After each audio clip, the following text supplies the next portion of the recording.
What up, though? It's your boy, T-Way Sports and Culture. Back to put a little game in your brain and showing love to those doing the same. Go ahead and like, share, comment, and subscribe if you're feeling the content. You feel me? Alright, y'all. So we have a number of different pay-per-view numbers coming in from this last fight between Frank Martin and Tank Davis. The anticipated fight in which Tank Davis won by knockout. A lot of people have been waiting for these numbers to come in. As we know, many people feel that Tank Davis is the face of boxing. And, there's just been a lot of back and forth over the years on Tank Davis's pay-per-view performances. As we know, Tank Davis is a fighter that does really well at the box office, at the gate.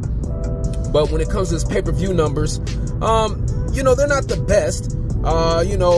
Before his last fight with Ryan Garcia, in which he did over 1 million pay-per-view buys, Tank Davis usually averages about 250,000, and I believe his highest was 350,000 prior to that fight.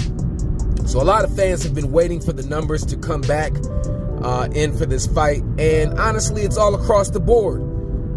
Rick Glacier, who, has a little thing against PBC fighters, have released the numbers saying that Tank Davis has done about 150,000 pay-per-views for this fight, but I've heard anywhere between 150,000 to 200,000. Reports have said 325,000.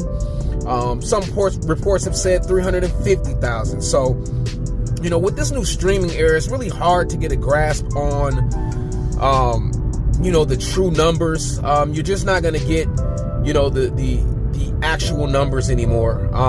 Between streaming and piracy, it's going to be really hard for us to get accurate reports on this. So like I said, we've heard a number of different numbers being thrown around for reports on this fight. Many people are saying that it underwhelmed. Again, I believe this is the second fight that PBC has done on Amazon Prime, so they're getting adjusted to this new platform. Tank Davis's first time being aired on Amazon Prime, so it's going to be an adjustment period. Also, Tank Davis and Floyd Mayweather have been into it here the last couple of months. They've actually been into it for quite some time, but in the last couple of months, it's really been turned up. Right before this fight, Tank Davis removed all of Floyd Mayweather's fighters from his card. So, Floyd Mayweather has backed out in any promotion that he may have been involved in with this fight. So this is essentially a GTD promotion, 100%.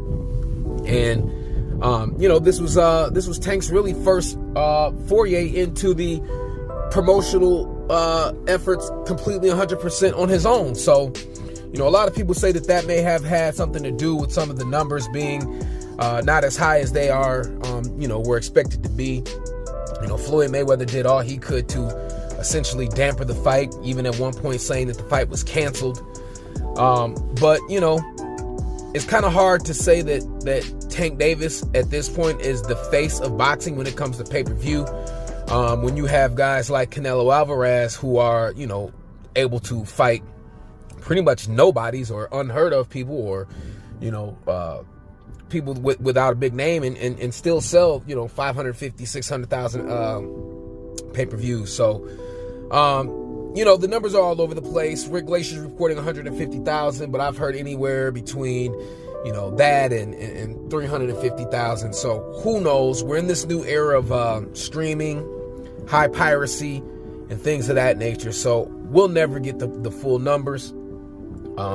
But y'all let me know what y'all think. What do y'all think this fight did? I think that if it would have done, a million or better or anything close to it, those numbers would have been rolled out immediately. That's part of Tank's, promotion. That he's the pay-per-view star. He's the face of boxing. He's the guys that that you put on if you want to, sell fights, etc., etc. So I think there is some truth to the fight not doing as well as expected, but who knows at this point? Y'all let me know what y'all think. Jump in the comment section. Let's talk about it. I holla. Peace.